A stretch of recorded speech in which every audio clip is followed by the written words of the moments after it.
మిత్రులారా, కుటుంబ సభ్యులారా, ప్రజాపాలన దినోత్సవ సందర్భంగా ఇక్కడికి వచ్చిన హన్మకొండ జిల్లా ప్రజలకు, ప్రజాప్రతినిధులకు, అధికారులకు, ఉద్యమకారులకు, పాత్రికేయులకు నా హృదయపూర్వక నమస్కారం. తెలంగాణ రాష్ట్ర రెవెన్యూ, సమాచార, పౌర సంబంధాల, గృహ నిర్మాణ శాఖ మంత్రిగా నేడు ప్రజాపాలన దినోత్సవంతో పాలు పంచుకుంటాం నాకెంతో ఆనందంగా ఉంది.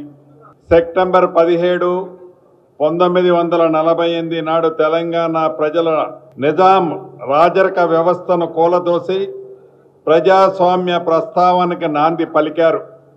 ఈ శుభదినాన్ని విలీనమని ఒకరు, విమోచనమని మరొకరు స్వప్రయోజనాల కోసం నాటి అమరుల త్యాగాలను పల్చన చేసేలా ప్రవర్తించటం సరికాదని గౌరవ ముఖ్యమంత్రి రేవంత్ రెడ్డి గారి నేతృత్వంలోని ప్రజా ప్రభుత్వం సెప్టెంబర్ 17ను తెలంగాణ ప్రజా పాలన దినోత్సవంగా నిర్వహిస్తుంది. ఈ ఉత్సవాన్ని ఈరోజు రాష్ట్ర వ్యాప్తంగా అత్యంత వైభవంగా నిర్వహిస్తున్నాం. ఎందరో త్యాగధనుల త్యాగాలు, పోరాటాల ఫలితంగా ఈ విజయం సాధించుకున్నాం. ఈ త్యాగధనులందరికీ ఘన నివాళులు అర్పిస్తున్నాం. భారతదేశానికి స్వతంత్రం వచ్చి భారత్ పాక్ విభజన జరిగిన తర్వాత దేశంలో అప్పటి వరకు బ్రిటిష్ పాలన వారి సహకారంతో స్వతంత్రంగా వ్యవహరించిన చాలా సంస్థానాల్లో కొన్ని భారతదేశంలో, మరికొన్ని పాకిస్తాన్లో విలీనమయ్యాయి. దేనిలో విలీనం కాకుండా రజాకార్ల అండతో స్వతంత్రంగా ఉండాలనుకున్నది నిజాం పాలనలో ఉన్న హైదరాబాద్ రాష్ట్రం. తెలుగు వారు ఎక్కువగా ఉండే తెలంగాణ ప్రాంతం కూడా ఈ రాజ్యంలో ప్రధాన భాగంగా ఉండేది. రజాకారులను నిషేధించాలని కోరుతూ అప్పటి ప్రధాని జవహర్లాల్ నెహ్రూ గారు సెప్టెంబర్ 7న నిజాంకు అల్టిమేటం పంపారు. కానీ నిజాం దాన్ని ఖాతరా చేయలేదు. దీంతో సెప్టెంబర్ 17, 1948న అప్పటి కేంద్ర హోంమంత్రి సర్దార్ వల్లభాయ్ పటేల్ ఆదేశాల మేరకు ఇండియన్ ఆర్మీ హైదరాబాద్ రాష్ట్రంలో ప్రవేశించింది. దాని దాటికి తట్టుకోలేక నిజాం లొంగిపోవడంతో సెప్టెంబర్ 17, 1948న హైదరాబాద్ రాజ్యం భారతదేశంలో విలీనమైంది. ఈ పరిణామంతో తెలంగాణలో రాచరికం ముగిసిపోయి పార్లమెంటరీ ప్రజాస్వామ్యం పరిపాలన ప్రారంభమైంది. ఉమ్మడి ఆంధ్రప్రదేశ్ నుండి విడిపోయి తెలంగాణ ప్రత్యేక రాష్ట్రంగా ఏర్పడిన తర్వాత ఆ పెద్ద మనిషి నయా నిజాం అయ్యాడు. ఫలితంగా 10 ఏళ్లలో తెలంగాణ నియంత్రణ పాలనలో మునిగిపోయింది. తన తెలంగాణ అంటూనే ధర్నాలు, ర్యాలీలు, నిరసనలు, ఉద్యమాలని నిషేధించారు. కాదన్న వాడిని కాలి కిందేసి తొక్కేశారు. ధరణి పేరుతో భూములనే కాదు, ప్రాజెక్టులు కూడా పన్నుకు మట్టి అంటకుండా మింగేశారు. అవన్నీ నేను మీకు వివరించాల్సిన పని లేదు, నాకంటే మీరే ఎక్కువ అనుభవించారు. తెలంగాణ నియంత్రణ పాలన నుంచి విముక్తి చేస్తామని ప్రజలకు మాట ఇచ్చాం. 2023 డిసెంబర్ 3న తెలంగాణకి స్వేచ్ఛను ప్రసాదించడంలో మాకు స్ఫూర్తి నాటి సాయుధ పోరాటమే. మా ఆలోచన, మా ఆచరణ ప్రతిదీ ప్రజా కోణమే. ప్రాణత్యాగాలతో ఏర్పడిన తెలంగాణ రాష్ట్రంలో పాలన పారదర్శకంగా ఉండాలి, బాధ్యతంగా ఉండాలి, ప్రతి నిర్ణయంలో ప్రజల కోణంలో ఉండాలి అని అమరుల ఆశయాలు ఉండాలి, యువత ఆకాంక్షలు ఉండేలా మేము బాధ్యతలు స్వీకరించిన క్షణం నుండి ఆ దిశగానే అడుగులు వేస్తున్నాం. 1.25 లక్ష సమస్యలు, అప్పుల సమస్యల్లో ఉన్నప్పటికీ తెలంగాణ ప్రజల మనోభిష్టాన్ని మేరకు ప్రభుత్వం అనేక సంస్కరణలకు శ్రీకారం చుట్టింది. తొలిసారి రాష్ట్రంలో ప్రజాస్వామ్యబద్ధ పాలన జరుగుతుంది. గడిచిన 10 ఏళ్లుగా తెలంగాణలో కోల్పోయిన స్వేచ్ఛను పునరుద్ధరించడమే మా ప్రభుత్వ తొలి ప్రాధాన్యతగా భావించాం. భౌతికంగా కంచెలు తొలగించడమే కాదు, మానసికంగా బానిసత్వ సంఖ్యలను తెంచాం. పాలకులు తప్పు చేస్తే నిలదీసే స్వేచ్ఛ ఈ రోజు తెలంగాణలో ఉంది. పరిపాలనలో లోట్లుపాట్లు ఉంటే సూచనలు సలహాలు స్వీకరించే సౌలభ్యం కల్పించాం. ఒకవైపు ప్రపంచ నగరాలతో పోటీ పడే లక్ష్యాన్ని నిర్దేశించుకొని మరోవైపు పేదల ఆంక్షలు తీర్చే సంక్షేమ ఫలాలు అందిస్తూ విముఖ వ్యూహంతో మా ప్రభుత్వ పాలన సాగిస్తున్నాం. పాలనలో పారదర్శకత, అభివృద్ధిలో ఆధునికత, సంక్షేమంలో సరికొత్త చరిత్రను రాస్తూ తెలంగాణను 21 నెలల కాలంలో దేశానికి రోల్ మోడల్గా నిలబెట్టాం. గౌరవ ముఖ్యమంత్రి రేవంత్ రెడ్డి గారి నేతృత్వంలో నూతనంగా ఏర్పడిన ఇందిరమ్మ ప్రభుత్వంలో తీసుకున్న నిర్ణయాల ఫలితంగా వ్యవసాయం, పారిశ్రామిక రంగంలో గణనీయమైన ప్రగతిని సాధించాం. ఆర్థిక వృద్ధితో తెలంగాణ రాష్ట్రం అగ్రగానంలో నిలిచిందని చెప్పడానికి గర్విస్తున్నాను. సుమారు 3.79 లక్షల తలసరి ఆదాయంతో దేశంలో తెలంగాణ రాష్ట్రం తొలి స్థానంలో నిలిచింది. తెలంగాణ రాష్ట్రాన్ని భారతదేశంలో ప్రపంచ స్థాయిలో అగ్రస్థానంలో నిలిపేందుకు గౌరవ ముఖ్యమంత్రి రేవంత్ రెడ్డి గారి నాయకత్వంలోని తెలంగాణ రేజింగ్ 2047 విజన్తో ప్రజాప్రభుత్వం ముందుకు సాగుతుంది. 2035 నాటికి తెలంగాణ ఆర్థిక వ్యవస్థను $1 ట్రిలియన్ ఎకానమీగా వృద్ధి సాధించాలనే లక్ష్యంగా పనిచేస్తున్నాం.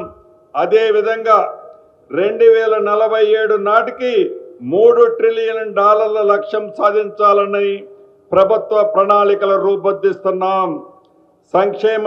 సంక్షేమానికి కేర్ ఆఫ్ పాలన కాంగ్రెస్, దీనికి చరిత్రే సాక్ష్యం. పేదలకు అందుబాటులో నిత్యావసర వస్తువులు అందించే ఉద్దేశంతో 1957లోనే ఆనాటి కాంగ్రెస్ ప్రభుత్వం ప్రజా పంపిణీ వ్యవస్థను ప్రారంభించింది. 70 ఏళ్లుగా పీడీఎస్ వ్యవస్థ పేద ప్రజల ఆహార భద్రతకి భరోసా కల్పిస్తుంది. అదే స్ఫూర్తితో ప్రజా ప్రభుత్వం ఈ ఏడాది ఉగాది నుంచి సన్నబియ్యం పంపిణీ కార్యక్రమం చేపట్టాం.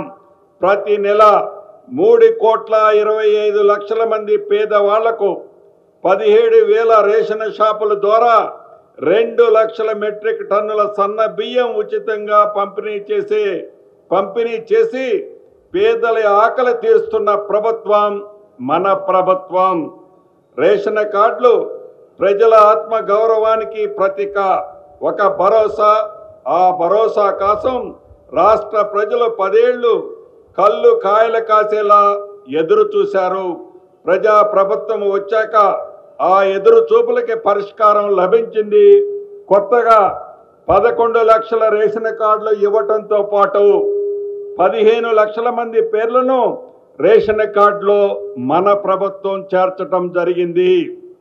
తెలంగాణ రైతులకు 2022 మే 6న ఇదే వరంగల్ వేదిక మాట ఇచ్చాం. అధికారంలోకి వచ్చిన ఎమ్మటే 2 లక్షల రూపాయల రుణమాఫీ చేసి రైతుల్ని రుణ విముక్తులు చేస్తామని ఇచ్చిన మాట నిలబెట్టుకున్నాం. రాష్ట్రంలో 25 లక్షల మంది రైతులకు 21,000 కోట్ల రూపాయలు రుణమాఫీ చేసి ఈ దేశంలో ఏ రాష్ట్ర ప్రభుత్వము చేయని కొత్త చరిత్రని తిరగరాశాం. గత పాలకులు పాపాలు శాపాలై వెంటాడుతున్న రైతన్నుల సంక్షేమ విషయంలో రాజీ పడలేదు.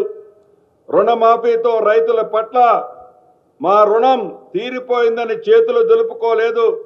ఇందిరమ్మ రైతు భరోసా కింద ఎకరానికి 12,000 రూపాయల పెట్టుబడి సహాయం పరిమితి లేకుండా ప్రతి రైతుకి మన ప్రభుత్వం అందించింది. 9 రోజుల్లో 9,000 కోట్ల రూపాయల రైతుల ఖాతాలో జమ చేశాం. రాష్ట్రంలో 70 లక్షల మంది పైగా రైతులకి ఈ సాయం అందించాం. రైతులకు రుణమాఫీ, పెట్టుబడి సహాయమే కాదు, పండించిన పంటను మద్దతు ధరకు కొనుగోలు చేస్తూ మేము ఉన్నామని భరోసా ఇస్తున్నాం. వరి ధాన్యానికి కనీస మద్దతు ధరతో పాటు సన్న వడ్లకు క్వింటాలకు 500 రూపాయలు బోనస్ ఇస్తున్నాం. దీనివల్ల రైతులకు అదనముగా ఆదాయం లభించడమే కాకుండా రాష్ట్రంలో సన్న ధాన్యం దిగుబడి మరింత పెరిగే విధంగా చర్యలు చేపట్టాం. ఈ ఏడాది వానాకాలము మరియు యాసంగి సీజన్లో 8,000 కొనుగోలు కేంద్రాల ద్వారా కనీస మద్దతు ధరకు 28,000 కోట్ల రూపాయలు విలువ చేసే 1,22,00,000 మెట్రిక్ టన్నుల ధాన్యాన్ని కొనుగోలు చేశాం. ధాన్యం కొనుగోలు చేసిన 48 గంటల్లో రైతుల ఖాతాల్లో నగదుని జమ చేయడం జరుగుతుంది. రైతు 2 సీజన్లో కనీసి 2,90,00,000 మెట్రిక్ టన్నుల ధాన్యాన్ని పండించిన తెలంగాణ రాష్ట్రంలో దేశంలో మొదటి స్థానం నిలిచింది. వ్యవసాయానికి ఉచిత విద్యుత్తులో భాగంగా 29 లక్షల పంపు సెట్లకు ఉచిత విద్యుత్తు అందిస్తున్నాం. మా ప్రభుత్వం ఏర్పడిన తర్వాత రాష్ట్ర వ్యవసాయ చరిత్రని తిరగ రాసి దేశ చరిత్రలోనే కని విని ఎరగని రీతిలో 21 నెలల్లో అన్నదాతల సంక్షేమానికి 1,13,000 కోట్ల రూపాయలు ఖర్చు చేసిన ప్రభుత్వం మన ప్రజా ప్రభుత్వం. తెలంగాణలో చివరి ఆయకట్టు వరకు సాగునీరు ఇచ్చే ప్రణాళికతో పెండింగ్ ప్రాజెక్టులకు లక్ష్యాలుగా నిర్దేశించుకొని పూర్తి చేస్తున్నాం. 10 ఏళ్ల పాటు ఈ రాష్ట్రాన్ని పాలించి గత పాలకులు అద్భుతాలు చేశామని, ఎన్నో ప్రాజెక్టులు నిర్మించామని గొప్పలు చెప్పుకున్నారు. కానీ వాస్తవానికి రీడిజైన్ పేరుతో ఆర్థిక దోపిడీకి పాల్పడ్డారు గత ప్రభుత్వంలో పరిపాలకులు.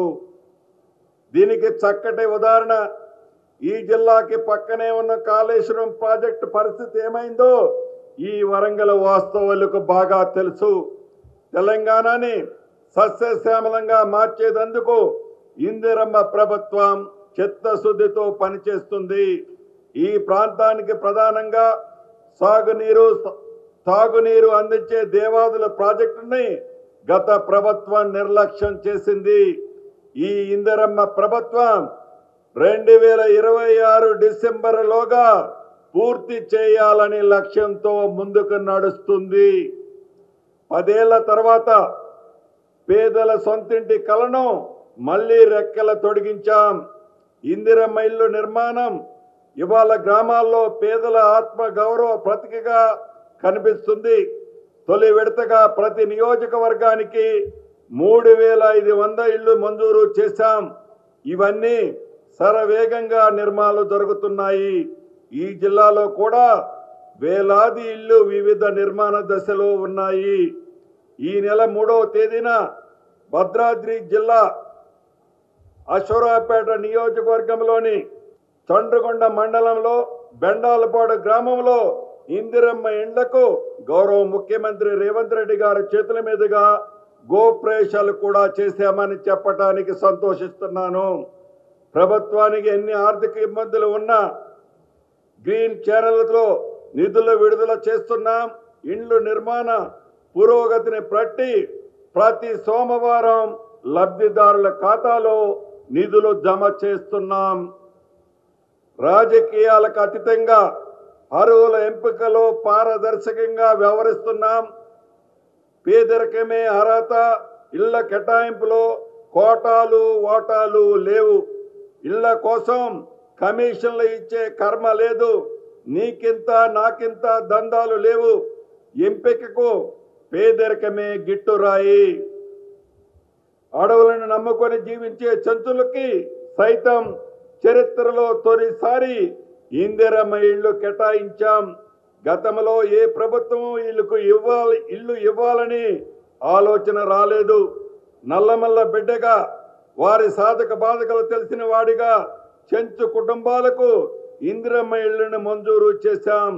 రాష్ట్రంలో 4 ఐటీడీఏ ప్రాంతాల్లో 22,016 ఇందిరమ్మ ఇళ్లు కూడా ఇచ్చాం. తెలంగాణ రాష్ట్రంలో భూ సమస్యల పరిష్కార లక్ష్యంగా ప్రజల కోరిన భూ వివాదం లేని తెలంగాణ ఉండాలనే సంకల్పంతో ప్రజా ప్రభుత్వం చరిత్రాత్మకమైన భూభారతి చట్టాన్ని తీసుకువచ్చింది.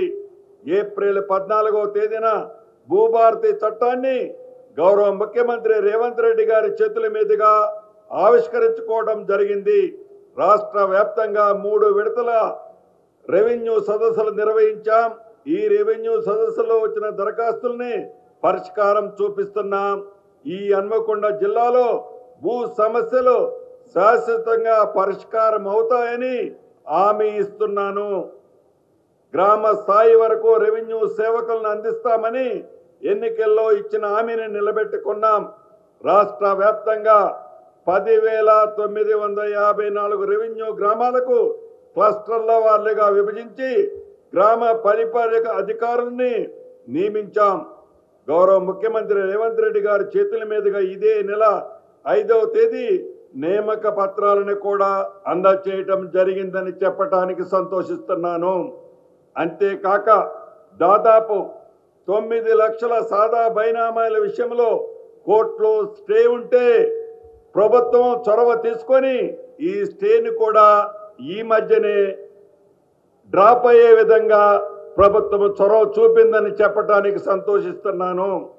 రాష్ట్రంలో భూములకు సంబంధించిన అనేక పంచాయతీలకు శాశ్వతంగా పరిష్కారం చూపాలనే లక్ష్యంతో రాష్ట్ర ప్రభుత్వం ప్రతిష్టాత్మకంగా తీసుకువచ్చిన భూభారతి చట్టంలో రిజిస్ట్రేషన్ ప్రక్రియకు భూమి సర్వే మ్యాప్ని దత్తపరచడం తప్పనిసరి చేసిన నేపథ్యంలో సర్వే విభాగం పాత్ర మరింత క్రియాశీలకం కానుంది. భూభారతి చట్టంలో పేర్కొన్న విధంగా ప్రభుత్వం లక్ష్యం నెరవేరాలంటే ఇప్పుడున్న సర్వేర్లకు అదనంగా మరికొంతమంది సర్వేర్లు అవసరం ఉంది. దీనిని దృష్టిలో పెట్టుకొని మొదటి దశలో 6,000 మంది లైసెన్స్డ్ సర్వేర్ని తీసుకోవటం, మరొక వైపు సర్వే విభాగంలో ఖాళీగా ఉన్న సర్వేర్ పోస్టులని భర్తీ చేయటం, ఇంకొక వైపు భూముల సర్వేకి అవసరమయ్యే అత్యాధునిక పరికరాలని అందుబాటు తీసుకురావటం చర్యలు ఇప్పటికే చేపట్టాం. దీనివల్ల ఈ జిల్లాలో కూడా భూ సమస్యల మార్గం సుగమం కానుంది. ప్రజలకు ఉత్తమ సేవలు అందించడానికి రెవెన్యూ శాఖ భాగమైన స్టాంప్స్ అండ్ రిజిస్ట్రేషన్ శాఖలో విప్లవాత్మకమైన సంస్కరణలు చేపట్టాం. ప్రజల సమయాన్ని ఆదా చేసే విధంగా పారదర్శకంగా అవినీతి రహితంగా సేవలు అందించేలా రాష్ట్రంలో అన్ని సబ్ రిజిస్ట్రార్ కార్యంలో స్లాట్ బుకింగ్ విధానాన్ని తీసుకురావటం జరిగింది. మరింత సమర్థవంతమైన సేవలు అందించడానికి వీలుగా సబ్ రిజిస్ట్రార్ కార్యాలయాల్లో పునర్వ్యవస్థీకరించు అధునాతనిక సౌకర్యాలతో మొదటి విడతలో హైదరాబాద్ ఔటర్ రింగ్ రోడ్డు పరిధిలో ఇంటిగ్రేటెడ్ సబ్ రిజిస్ట్రార్ కార్యాలయాన్ని నిర్మించే క్రమంలో మొన్ననే శంకుస్థాపన కూడా చేసుకున్నాం. నిజాం కాలం నుంచి నక్షాల లేని 413 గ్రామాలని గత ప్రభుత్వం 10 సంవత్సరాల్లో పట్టించుకోలేదు. దశాబ్దాల నాటి ఈ సమస్యకు పరిష్కారం చూపాలన్న లక్ష్యంతో ప్రతిష్టాత్మకంగా 5 గ్రామాల్లో విజయవంతంగా సర్వే నిర్వహించాం. త్వరలో మిగిలిన గ్రామాల్లో కూడా సర్వే ప్రారంభించబోతున్నాం. తెలంగాణ సమాజానికి పునాది మహిళలే. అందుకే 1 కోటి మంది ఆడబిడ్డల్ని కోటేశ్వరులుగా చేయాలని ఉక్కు సంకల్పంతో ప్రజాప్రభుత్వం ముందుకు వెళ్తుంది. మహిళల ఆర్థిక స్వలంబనకు ఇందిరా మహిళా శక్తి మిషన్ పాలసీని ఆవిష్కరించుకున్నాం. గత 10 ఏళ్ల కాలంలో మహిళలకు వడ్డీ లేని రుణాల పథకం పూర్తిగా నిర్వీర్యమైంది. ప్రజా ప్రభుత్వం ఈ 21 నెలల కాలంలో 67 లక్షల మంది డ్వాక్రా మహిళలకు 2 విడతలుగా సుమారు 900 కోట్ల రూపాయలు వడ్డీల రూపంలో చెల్లించింది. ప్రతి సంవత్సరం వడ్డీ లేకుండా మహిళా సంఘాలకు 20,000 కోట్ల రూపాయలు రుణంగా ఇవ్వాలని లక్ష్యంగా పెట్టుకున్నాం. మొదటి సంవత్సరంలో 21,500 కోట్లు వడ్డీ లేని రుణాలను నా ఆడబిడ్డలకు ఇచ్చాం. 500 రూపాయలకే వంట గ్యాస్ సరఫరా, 200 యూనిట్ల ఉచిత విద్యుత్ సరఫరా, ఇందిరమ్మ ఇళ్ల పథకంతో పాటు పెట్రోల్ బంకుల నిర్వహణ, సంపన్నులతో సమానంగా తెలంగాణ మహిళలతో విద్యుత్ ప్లాంట్లు కూడా ఏర్పాటు చేయాలని ప్రభుత్వం నిర్ణయించింది. 17 రకాల వ్యాపారాలను గుర్తించి ఆర్థికంగా సహాయం చేస్తూ మహిళలను పారిశ్రామికవేత్తలుగా తీర్చిదిద్దుతున్నాం. మాదాపూర్లోని శిల్పారామంలో 100 ఇందిరా మహిళా శక్తి స్టాళ్లను ప్రభుత్వం ప్రారంభించింది. ఇందిరా మహిళా శక్తి క్యాంటీన్లు, స్కూల్ యూనిఫామ్లు కుట్టమని మహిళలకు అప్పగించాం. రాబోయే రోజుల్లో ప్రతి మండల కేంద్రంలో మహిళా సంఘాల ఆధ్వర్యంలో రైస్ మిల్లులు, గోదాములు ఏర్పాటు చేయించాలని మన ప్రభుత్వం నిర్ణయించింది. అధికారంలోకి వచ్చిన 48 గంటల్లో మహిళలకి ఆర్టీసీ బస్సులో ఉచిత ప్రయాణం కల్పించే మహాలక్ష్మి పథకానికి గౌరవ ముఖ్యమంత్రి రేవంత్ రెడ్డి గారి చేతుల మీదుగా ప్రారంభించుకున్నాం. అప్పటి నుంచి ఇప్పటి వరకు 21 మాసాలలో 210 కోట్లకు పైగా నా ఆడబిడ్డలు ఉచిత ప్రయాణం చేశారు. ఆర్టీసీకి దాదాపు 8,000 కోట్ల రూపాయలు ఆదాయాన్ని ఆర్జించి పెట్టారు. మహాలక్ష్మి పథకంతో ఆడబిడ్డలపై ఆర్థిక భారం తగ్గించాం. ఆర్టీసీ బస్సులో మహిళలకి ఉచిత ప్రయాణ సౌకర్యం కల్పించడమే కాదు, ఆ బస్సులు వారిని యాజమానులుగా మార్చే కార్యక్రమాన్ని చేపట్టాం. మహిళా సంఘాల ద్వారా 600 బస్సులని కొనుగోలు చేయించి ఆర్టీసీకి అద్దెకి ఇప్పించే కార్యక్రమానికి శ్రీకారం చుట్టాం. ఇప్పటికే 150 బస్సులు వారికి అందజేసి రాష్ట్ర ఆర్థిక నిర్మాణంలో నా ఆడబిడ్డల్ని భాగస్వాములుగా చేస్తున్నాం. రాష్ట్ర ప్రభుత్వం శాస్త్రీయంగా జరిపిన కులగణన సర్వేలో బీసీలు 50.36% ఉందని తేలింది. ఈ సంఖ్య ఆధారంగా బీసీలకి 42% రిజర్వేషన్లు అమలు చేయాలని రాష్ట్ర శాసనసభలో ఆమోదించిన బిల్లును పార్లమెంట్లో చేయవలసిందిగా కోరుతూ కేంద్ర ప్రభుత్వానికి గవర్నర్ గారి ద్వారా పంపటం జరిగింది. అలాగే స్థానిక సంస్థల్లో బీసీలకు 42% కల్పించాలని సంకల్పంతో ఆర్డినెన్స్ ను రాష్ట్ర కేబినెట్ ఆమోదించి గవర్నర్ గారి ఆమోదానికి పంపటం జరిగింది. ఎస్సీ వర్గీకరణ బిల్లును రాష్ట్ర ప్రభుత్వం ఆమోదించి 3 దశాబ్దాలుగా ఎస్సీ వర్గీకరణ కోసం జరిగిన పోరాటాలకు మా ప్రభుత్వం శాశ్వత పరిష్కారం చూపగలిగింది.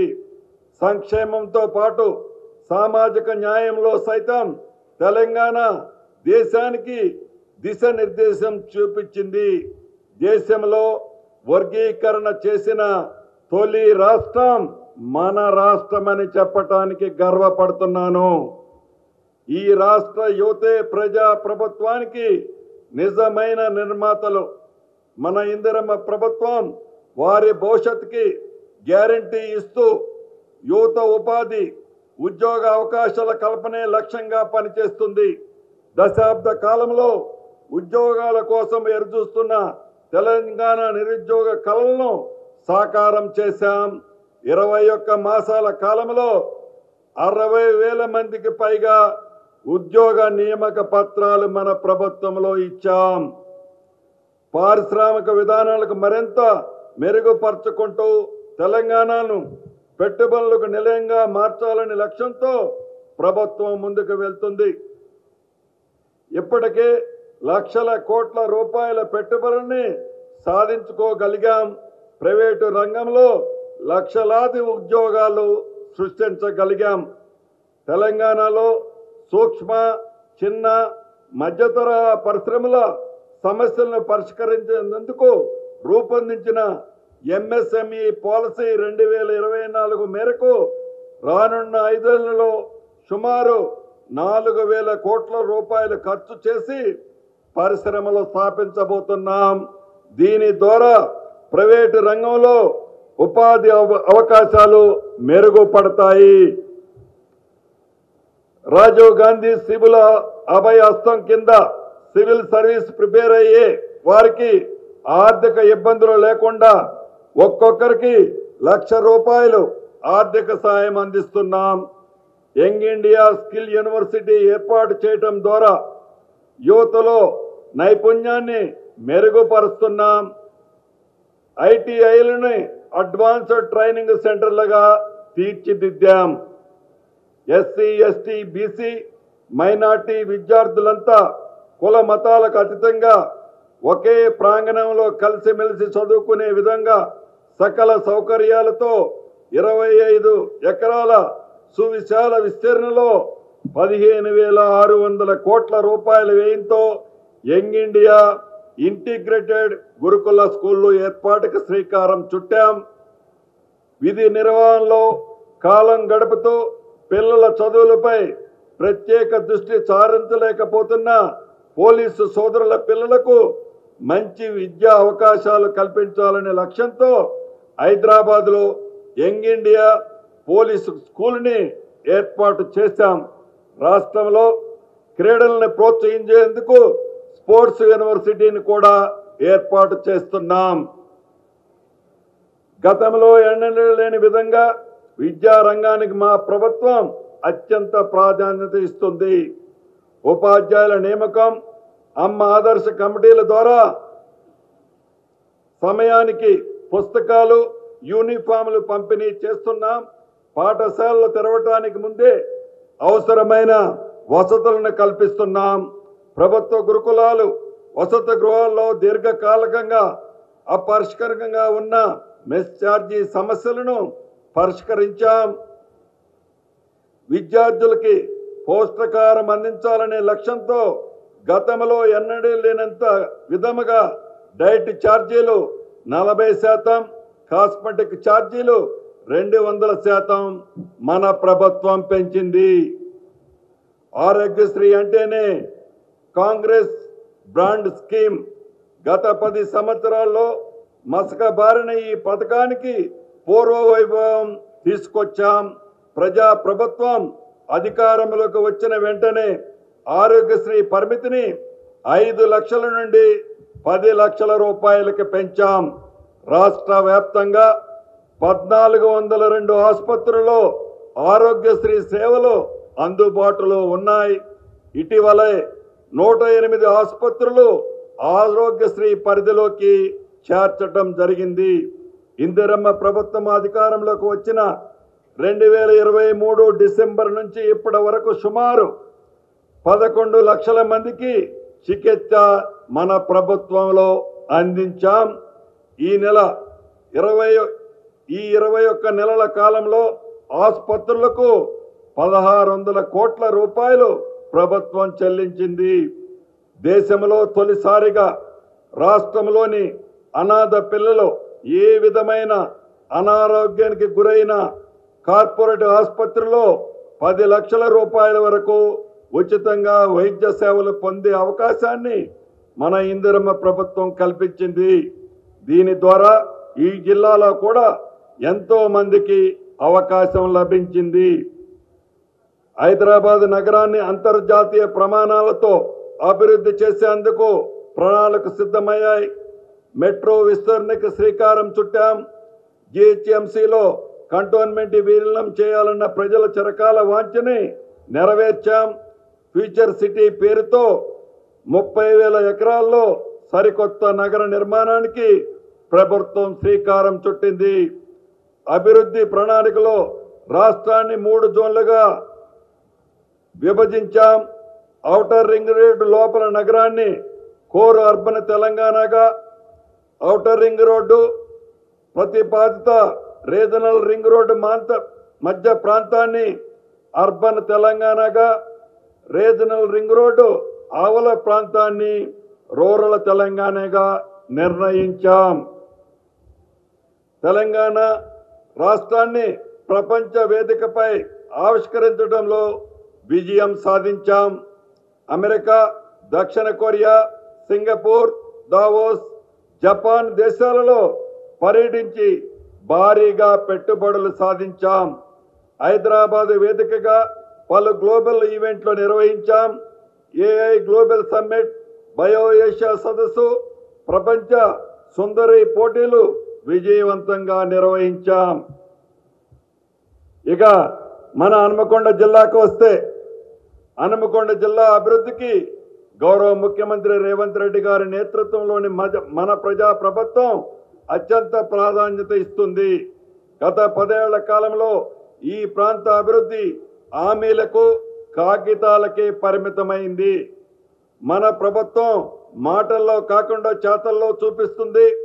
హైదరాబాద్, సికింద్రాబాద్ నగరాలు కలిసి ఉన్నట్లుగానే హన్మకొండ, వరంగల్ నగరాలు కూడా అలాగే కలిసి ఉన్నాయి. అధికారంలోకి వచ్చిన క్షణం నుండి ఈ ప్రాంతాల అభివృద్ధికి ప్రభుత్వం ప్రత్యేక దృష్టి సారించింది. ఇందుకు తగినట్లుగానే గతంలో ఎన్నడూ లేని విధంగా ఈ రెండింటిని సమన్వయం చేస్తూ దాదాపు 5,000 కోట్ల రూపాయలతో అభివృద్ధి పనులకు శ్రీకారం చుట్టాం. 2057 జనాభాని దృష్టిలో పెట్టుకొని 4,100 కోట్ల రూపాయలతో అండర్ గ్రౌండ్ డ్రైనేజీ పనులు ప్రారంభించుకున్నాం. 2040 వరకు జనాభా పెరుగుదలకు అనుగుణంగా భవిష్యత్ అవసరాలకు సరిపోయేలా మాస్టర్ ప్లాన్ కూడా ఆమోదించుకున్నాం. చరిత్రాత్మక భద్రకాళి దేవాలయ ఆధునీకరణతో భాగంగా చేపట్టిన మాడు వీధుల నిర్మాణ పనులు చివరి దశలో ఉన్నాయని చెప్పడానికి సంతోషిస్తున్నాను. అలాగే ప్రాచీన కాలం నాటి హన్మకొండ కలెక్టరేట్ బంగ్లాని ఆధునీకరించుకున్నాం.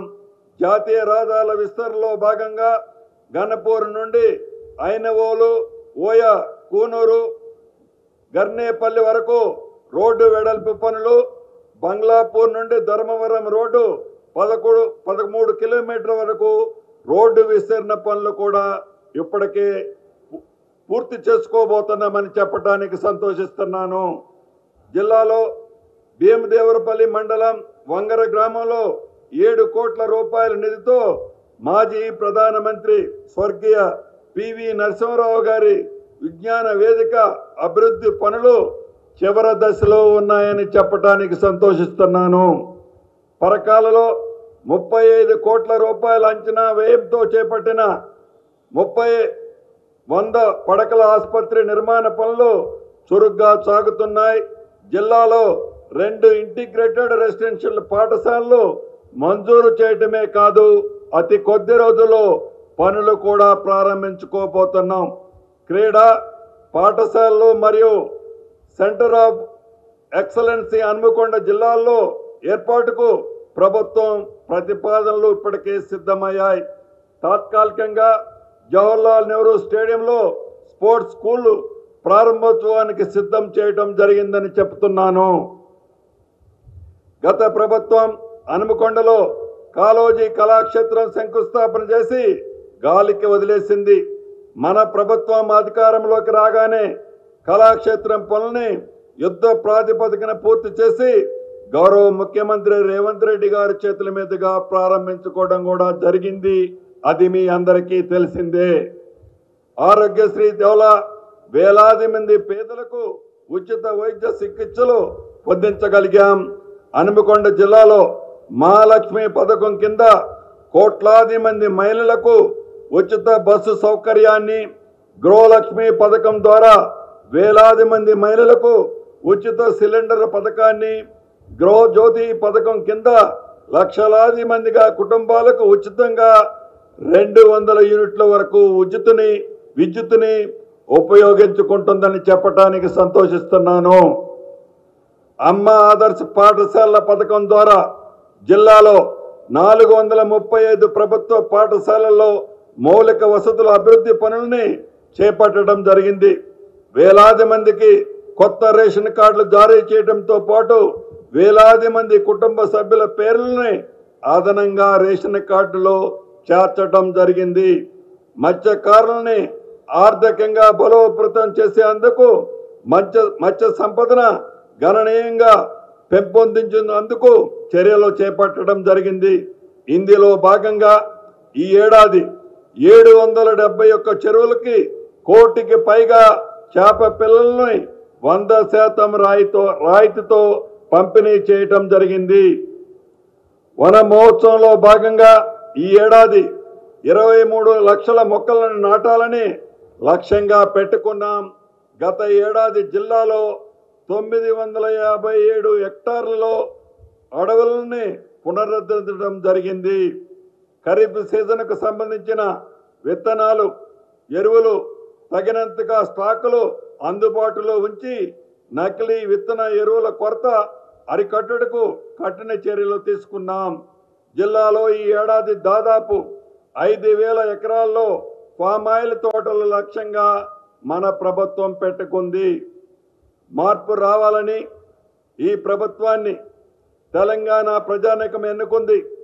వారి ఆశలు, ఆకాంక్షలు అనుగుణంగా కులాలు, మతాలు, ప్రాంతాలకు అతీతంగా ఎలాంటి భేషజాలకు పోకుండా గౌరవ ముఖ్యమంత్రి రేవంత్ రెడ్డి గారి నాయకత్వంలోని మన ఈ ప్రభుత్వం సమర్థవంతంగా పనిచేస్తుంది.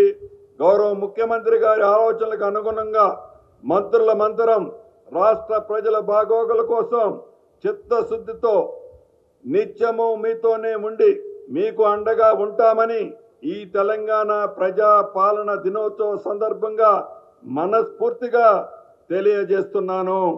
రాష్ట్రాన్ని అన్ని రంగాల్లో ముందుకు తీసుకువెళ్తున్న గౌరవ ముఖ్యమంత్రి రేవంత్ రెడ్డి గారికి, జిల్లా సర్వతోముఖాభివృద్ధికి నిర్మాత్మక సహకారం, సూచనలు అందిస్తున్న జిల్లా మంత్రులు, గౌరవ పార్లమెంటు సభ్యులు, గౌరవ శాసనమండలి సభ్యులు, గౌరవ శాసనసభ్యులు, గౌరవ స్థానిక ప్రజాప్రతినిధులు, గౌరవ న్యాయమూర్తులు, జిల్లా ఉన్నతాధికారులు, జిల్లా పోలీస్ సిబ్బందికి, స్వతంత్ర సమరయోధులకి, తెలంగాణ ఉద్యమకారులకి, మీడియా ప్రతినిధులకి, స్వచ్ఛంద సంస్థ ప్రతినిధులకు, జిల్లా ప్రజలకి తెలంగాణ ప్రజా పాలన దినోత్సవ శుభాకాంక్షలు తెలియజేస్తూ జై హింద్, జై తెలంగాణ.